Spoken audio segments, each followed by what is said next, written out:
Okay, it says that we're live here now, but we're down to about a minute and 10 seconds before the show actually starts. But I want to welcome everybody here tonight. Glad everybody is joining us so far, if you are here and, and you're tuning in. But thank you. As I said, we're down to around another 55 seconds before we go live on Showtime. Yeah, because we always get that blog talk radio where it says your show will start in five, four, and then the music and stuff like that. Yeah, yeah, about 40 seconds left as we're looking at that. But I always log in just a little bit early, just to make sure that everybody is kind of ready to go. Okay, Rich Mason, hi, how are you? Got your email, and I'll make some comments on that also as well. Okay, so thank you. So yeah, let's see, let's refresh my other page over there. There we go. Okay, and then Carlos, you're there as well. Thank you very much. So, okay, we're getting down there. Here we go. Your show will go live in 5 seconds. Four, three, two, one. Blog Talk Radio.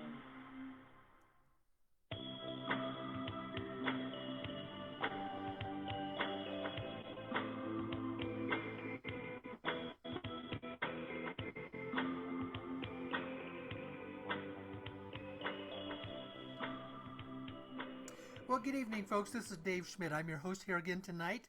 This is the February 21st program, and it's 6 p.m. on the West Coast and 9 p.m. on the East Coast, or here in the United States, or wherever you may be in this wonderful wide world of ours. Because, yes, I do. I get people listening in, from all around the world.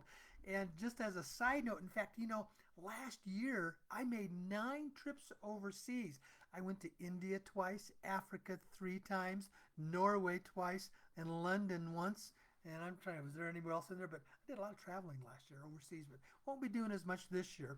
But it's always nice to be back on the program. And again, last week, thank you for your patience with me because I was on the road and I ended up with a technical program, excuse me, and I realized I was going to have some trouble coming through. But here we are, February 21st. So let's just get right in and get going. So, the big question everybody has, is there anything new in the currency exchange? No, there is not. Okay. Now, it's important to understand that the funders never ever pre announced the release of the funds for security reasons. There's opposition to what we're doing here, and they don't want to play their hand out in advance. So they don't always let everybody, I mean, they won't tell us until it's time to happen. And secondly, they don't always tell me everything because I'm the public voice. I'm the guy that's coming out on the radio program and my workshops and stuff like that. And so they want to make, I may accidentally say something that they don't want out there. But there is a issue behind how all of this works and when it's all designed, to transpire. We are told again, remember, all of this started decades ago with this group called the Dragon Families that are based out of Hong Kong. And they did the original funding of what is called the Texas Processing Office. Now, that's where we work out of. Because in the past, if you wanted to be in the currency exchange, you would send me to the physical currency. Then I would create an account for you, said you had this much, and then I sent the currency to the Texas Processing Office. Now, but what's been going on for a little over the last year is that they had this massive excess amount of dong currency. So instead of you going out and purchasing it and sending it to them, they're asking for us to buy it from them, and you do that through me. And you can do it. You can there. Yes, it's still open. There is no limit on how much of the currency that you can purchase, and they will allow me to keep saying this until they notify me to say, okay, we're ready. We're not taking it anymore now. So you can purchase them in allotments of 1, 2, 3, 4, 5 million or more. The default that I send out is for 5 million dong, and you purchase that at $312. And yes, the dong is in contract that it will pay out at $1.50 per dong. Now, some of you have sent me some Zim. We don't know yet what the Zim is going to pay out at, but just trust the fact that you're going to get paid very, very well. The Dong will pay first. Now let me step back. Recently, I opened up the opportunity to purchase some bonds, and that's because those at the processing office allowed me to do that. That was a very limited short-term opportunity. Bonds pay first. After the bonds, the Dong will be paid, and that's going to take us a while to work through all of that. And then after the Dong is done being paid is when we then pay the Zim. Now that's the process of how things are going to work there. And as I said, we don't have any new information, but what I'm going to share with you tonight is there are things that are developing in the political structures around the world that tell us it could be getting very close. I've been sharing for a long time is the fact that what happens is the current system that we have of our money system, the current money system is a fiat-based money system. I mean, there's nothing backing it up. It's just based on the goodwill and trust of the people who have it and the governments who issue it. So there's nothing backing up these U.S. dollars that we have because it's fiat-based currency. That system is run by those that we traditionally call the cabal. They are also known as the Khazarian Mafia. They run and control the Western banking systems. That would be basically, the United States, Europe, etc., and all of those. They run all those banking systems. They control all those banking systems, and they control all that fiat-based money. And what we are being told is that this currency exchange, one of the primary purposes of this is to basically put the Khazarian Mafia out of business. And then they're going to replace it with asset-backed money. I'm not just going to say asset-backed currency, but asset-backed money. Now, along that line, I want to bring up a question that a person had sent me today about if we're going to get this new currency. It says, we know that there's not going to be a rainbow currency that some people talk about because that takes an act of Congress. Yes, it does take an act of Congress because they're changing the complete currency. But how would we know the dollar bills that we have if it's going to be asset-backed or if it's not asset-backed? First of all, understand this. The vast majority of your money is not in physical currency. It's in bank accounts or some other forms of accounts. And all of our bank accounts are digital. When I want to pay bills, I pay my bills online. I'm not pulling out physical currency and sending that to somebody. I am making an electronic computer transaction from my bank account to their bank account. And it's a digital transaction is the way that it works. So the vast majority of our money is in a digital form. Now, when they go to the new system, what they can do is designate that your bank accounts no longer have fiat money in them, but your bank accounts have asset-backed money in them. They're backed by actual assets. And it's not just gold. There's going to be multiples. It'll be gold, silver, and other stuff as well. But it's going to be strong, solid assets that backs up these currencies. And they may still use the physical dollar bills because all that is a form of a transaction. Now, if you take the current money that we have and you look at the top, what does it say? Federal Reserve Note. At the very top, it says Federal Reserve Note. That piece of paper is the property of the Federal Reserve, not the U.S. government. And the Federal Reserve is a private corporation. It is not a government entity. The president does have the authority to allow new types of currencies to be printed that are asset-backed. See, President Kennedy did that during his administration. He knew the Federal Reserve was a corrupt organization that was basically the tool of the cabal for their Khazarian Mafia money control system. And he authorized the printing of silver certificates. Now, if you had a dollar bill that was printed up during the Kennedy administration, instead of Federal Reserve Note, it would say U.S. silver certificate, which means that piece of paper was backed by silver as an asset.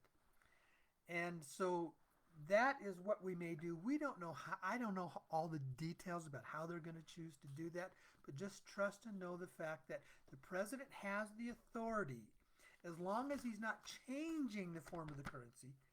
The only thing that would change it would say silver certificate at the top, or it could say gold certificate. I don't know, whatever asset, but it would have that, and it would mean that that one is actually asset backed. Okay.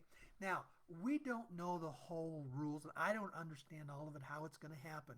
But all I know is that Texas Processing Office, they have the money, and when it comes time that they are authorized, that will start being released to us that are involved in this currency exchange. It's important to remember this has absolutely nothing to do what people call the RV. All the stuff that's being talked about on Dinar Recaps and these other websites, this has nothing to do with any of that stuff. This is a private contract that you have with me as a, what's the word that I'm looking for? I'm an authorized broker by the Texas Processing Office. And so your contracts, though, are with me, not the Texas office. I have a contract with the Texas Processing Office for all of the currencies that I turned into them. And I have a really strong, accounting record about everything I turned into them. And so what they're going to end up paying me and how much I'm going to pay out to you guys at $1.50 and what I'm allowed to do to bring all this in. So, but now the question, and there's always a couple questions around this, and I do repeat this information because people still continue to ask this. Are we going to have to pay taxes on this? We do not have an answer to that question at this time. I would say plan on it to be safe. And it basically would end up being capital gains is what it would be. So plan on the fact that you might have to pay capital gains taxes. We are hearing rumors that the first 5 levels will not have to pay taxes. The first level is the Texas Processing Office. The second level is my broker. The third level is me, and you are the fourth level. And any paperwork or contracts that you have passing this on to others would be in the 5th level. But understand they have to have a written contract. You can't just pass the money on to them and think that that's not going to happen for them. If you just pass it on to them, then they have to claim it. And my understanding is the reason that they are doing this is because, see, by the time the money gets spreading out, it has a rollover factor. And in this rollover factor, it generates more dollars in the end that will end up being taxed. So it generates more revenue for the government, but those of us that are involved in the exchange early, we will probably have the benefit of not having to pay that. That's federal taxes. My understanding is you will be responsible for state taxes, however your state does that. If it's going to be millions and millions of dollars and you're going to end up paying 3-4%, you may want to look at making a temporary move to a state that doesn't have an income tax. There are, I think, 7 or 8 different states that do not have a state income tax. And Texas was one of those, and Florida was one of those, and Washington State, my old state, was one of those. And you can just check that up online if whatever you think that you want to see about that.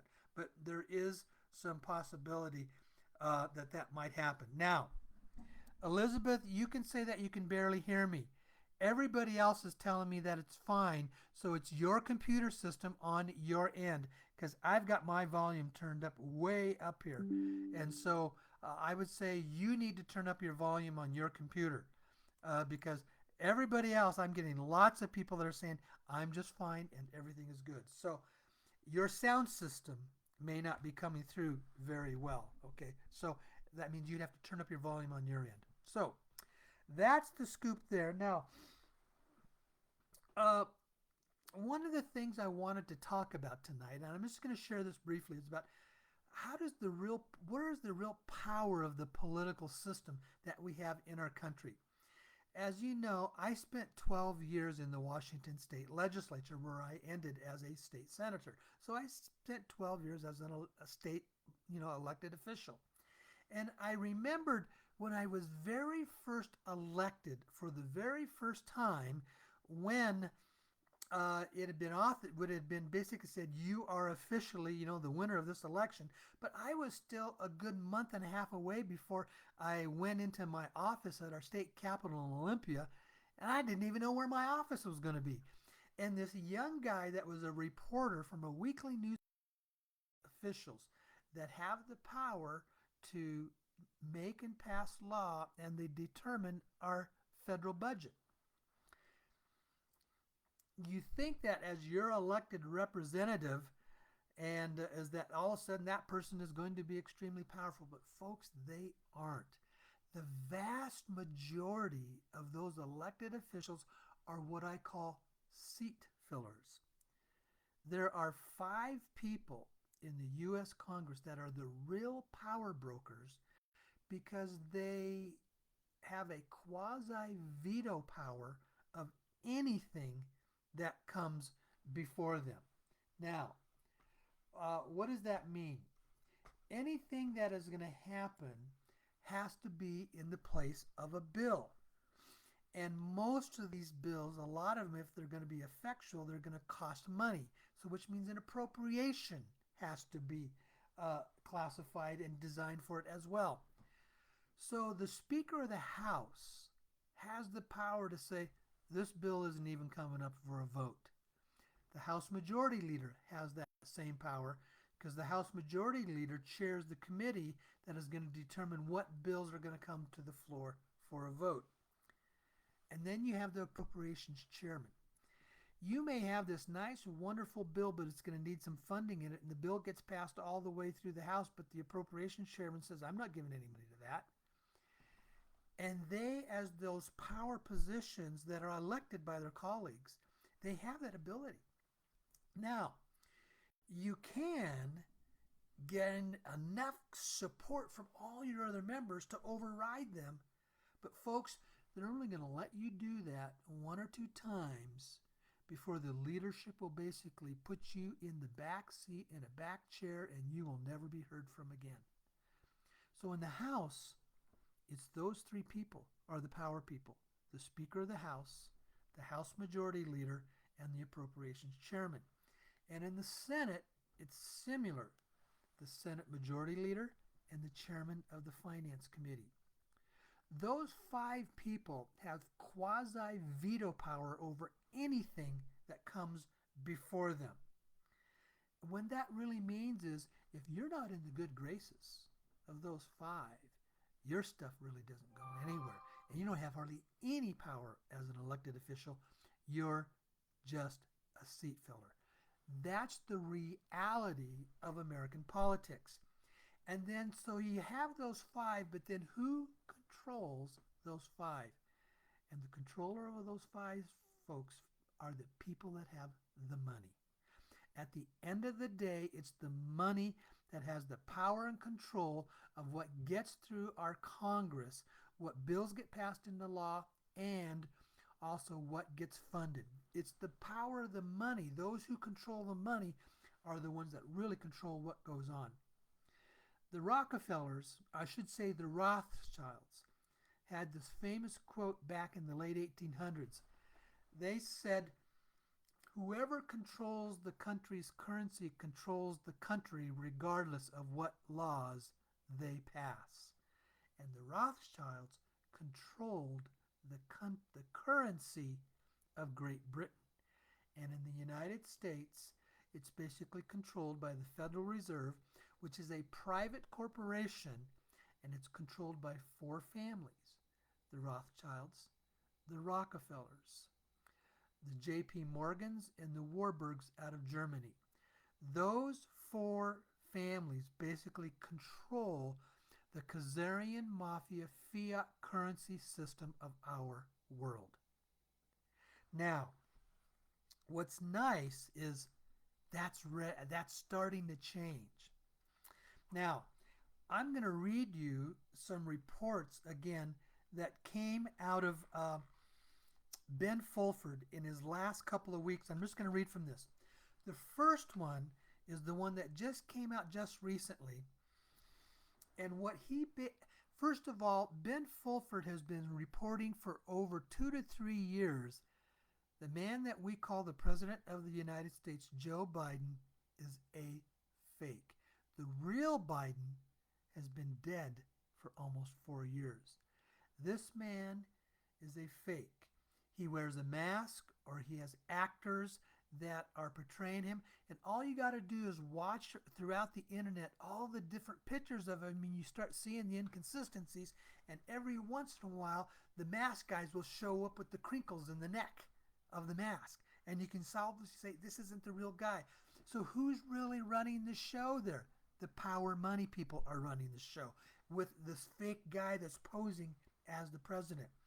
Now, Ben Fulford is also saying King Charles of Great Britain is not around either. He has been dead for a period of time. There's a fake guy that's out there. They use CGIs, they use masks, they use actors, etc. And they don't show up in public all that much. And it's not ironic that he has now come up with cancer, and this may be the way that they're going to allow him to fade away and report how he's not there anymore. Now, let me read to you what Ben Fulford is saying. It says, the death of King Charles, the Biden implosion, and the Putin interview all point to a regime change in the West. There can be no doubt now that the regime change is happening in the Western world.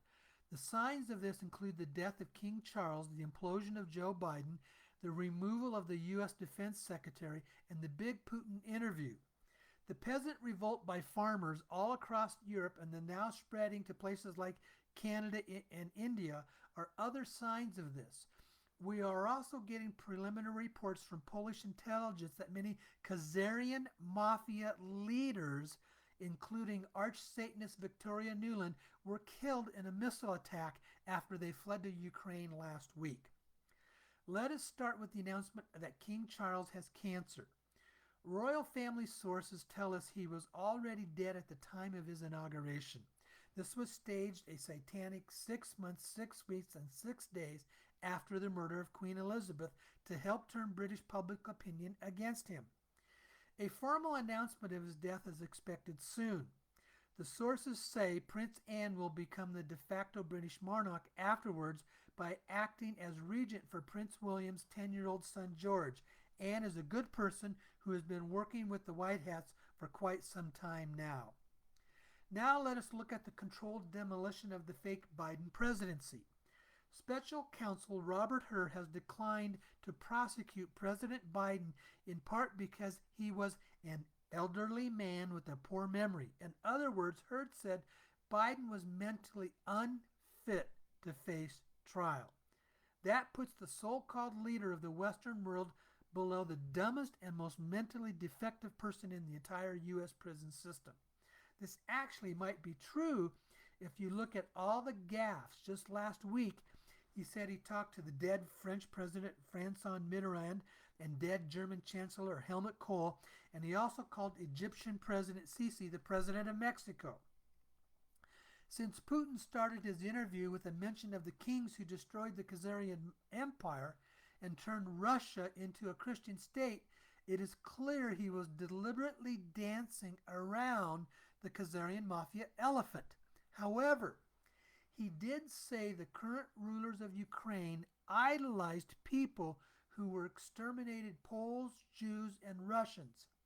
If we are generous, we can assume he didn't want to give the Khazarian mafia any excuse to excuse him of anti-Semitism.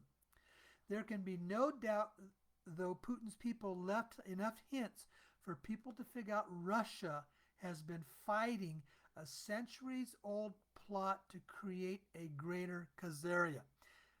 During the interview, Putin handed Carlson a folder of documents. This is the only way to pass secrets because everything digital is compromised.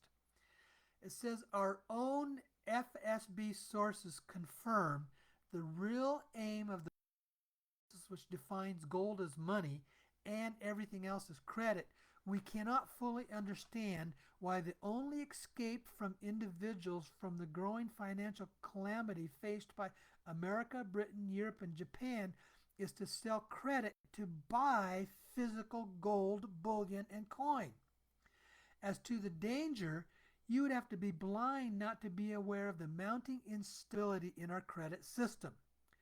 Not only are central banks, issuers of our currencies, technically bankrupt, but profligate governments with debt to GDPs of 100% and more are as well. Additionally, commercial banks face a range of crises through systemic risk threatens to collapse the entire Western banking system. And anyone who blithely thinks that these problems will go away with lower interest rates, as widely expected in the heavily managed markets, displays irrational hope over rational thinking. The reality of today's credit markets is that in the not too distant future, they face the prospect of total collapse. The only escape for those seeking to protect their wealth is to number one, get out of debt. This includes all financial assets, but to sell down risk exposure and to leave proceeds on deposit at a bank still leaves investors with a pig on the pork credit risk. There's the bank itself and also the currency in which the deposit obligation is recorded. It is fiat, meaning that its value in terms of purchasing power is down to no more than faith. Faith which is initially decided by foreigners in foreign exchanges likely to catch domestic users on the hop unexpectedly. The only escape from this looming credit crisis is to possess physical gold, bullion, and coin. But to understand why requires us to unwind decades of Keynesian and statist anti-gold propaganda. Folks, that's why I've been saying for the last couple of months that our Western world banking system is on the verge of a collapse. It was about a year and a half ago, 2 years ago, when the Silicon Valley Bank went under, and it created this great mass amount of fear.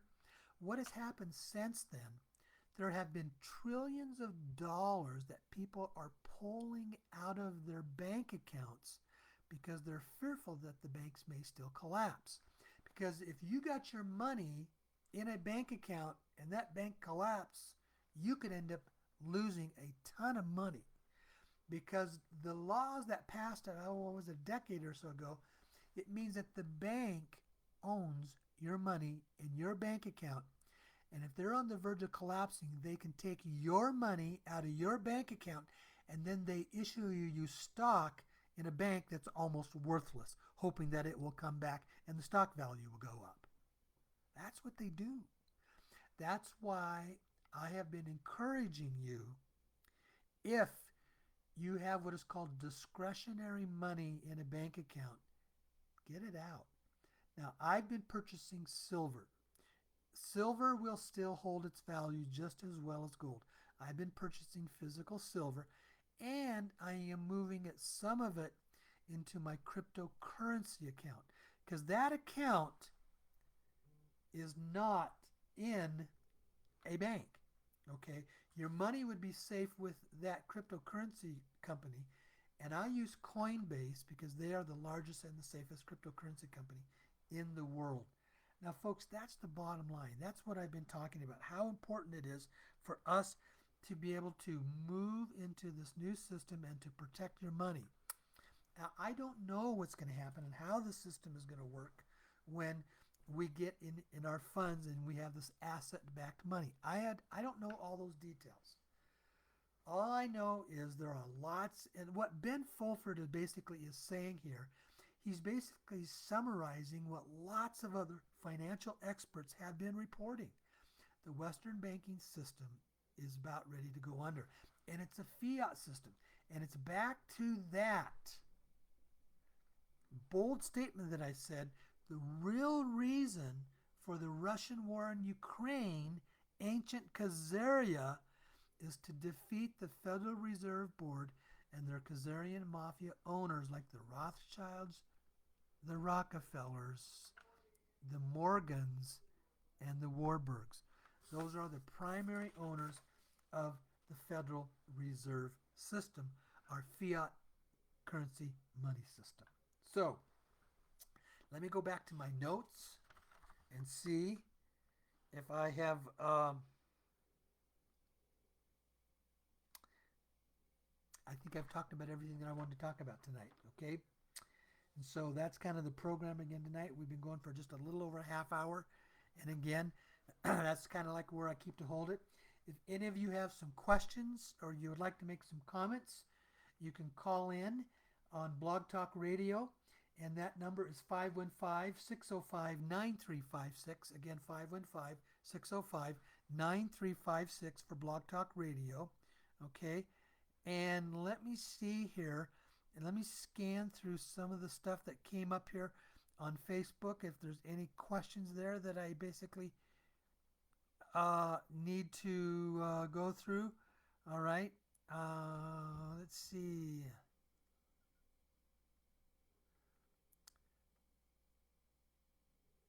Okay, alrighty. So I know some of you are having some volume problems on the other end, and I don't know why, folks. I don't know why. Okay. Now, also, the last thing was Coinbase has a US dollar currency, USDC account that you can put your US dollars into, and it's earning around 5% interest, is what it is. So you could actually put your money into that as a US dollar account. You don't have to purchase cryptocurrencies. It's just a safer place to put your money, and that's what I'm doing. I am moving a lot of my money into my Coinbase account, or I am purchasing silver is what I am doing. So, okay. Now, I haven't seen anybody that has basically said that they want to call in and they would like to be a part of, they have a question or a comment. And I did get the one question, that came through earlier in the email that I addressed. And there is a question that says, what happens to our contract with you if something happens to you? I have a backup, folks. I have a backup person. Now, I will not disclose who that person is, but that person basically has access to all of my accounts. They are on record with my brokers, and they will be able to handle everything and make sure all of you get paid. So, yes, I do have a backup person in case something happens to me. So, that is a common question. Oh, one caller did come through. Area code 918. Let's go to you. Area code 918. I'm bringing you on the air. Area code 918, you're on the air. What can I help you with? Yeah, I was kind of curious. You said you had to put silver in a crypto account. How do you do that? I don't have silver in a crypto account. No, I do not have silver in a crypto account. I purchased physical silver, 100-ounce silver bars. Okay. I purchased that is what I did, and I keep that in a safe. Okay. Yeah. I misunderstood what you said a while ago then. Okay, yeah. No, I do some purchase of physical silver, and I move a lot of my money into my Coinbase account. Now, I still leave money in my regular bank account because I have to do all my normal transactions, buy stuff, buy gas, buy food, etc., pay my bills and all that kind of stuff. So it's what I call discretionary money, the money that you don't need for your monthly living expenses. Okay? So you think Coinbase is a good one? It's the largest one in the world that does cryptocurrencies. They're so large they even have an account. They have a stock. You can purchase stock in the company, and they do have stock that you can purchase. That's how big of a company they are, and they've always been very, very reputable. You do whatever you want to do. That's who I use because they've been large enough, they've been around long enough, and the reports are they're very safe. So. Okay. All right. Thank you. Okay. All right. Thanks. Okay, I don't have anybody else that has said they want to call in, so I think we're ready to call in a night, folks. All right, so this is our February 21st program, and I think we are ready to go ahead and call it a night. And Oh, I forgot to mention, first of all, thank you to everybody that was at the Denver workshop over the weekend. Wonderful time for everybody that was there. Now, about 80 to 90% of the people that have been coming to the workshops recently are repeats. And I had lots and lots of comments on the new material, how good it is. And they said they absolutely love the new material that I'm bringing out in the workshops. So we would love to have you. Now, 3 weeks from Saturday, I will have a workshop back here in my home in Sedona. That's 3 weeks from Saturday. Now, that is not yet open for registration, but I will be sending out a newsletter in the next 2 to 3 days announcing that the workshop in Sedona is open for registration, and that is the March 16th date. Now, tentatively, after that, I'm planning on doing Seattle, Baltimore, Ontario, and there was another one, and I forgot which one it was, and it was in my newsletter. But I mentioned that there was 4 of them: Seattle, Baltimore, Ontario, and I forgot what Chicago. Chicago, Seattle, Baltimore, and Ontario. Those are the 4 that I'm planning to do next, but I don't have dates on those yet, okay? But I should have some of those dates probably within the next week or 2. But I will have a newsletter out opening up the Sedona workshop for registration in the next few days. So, okay? All right, folks, with that, let's call it an evening, and then hopefully we'll see you next week, okay? All right, okay, bye-bye.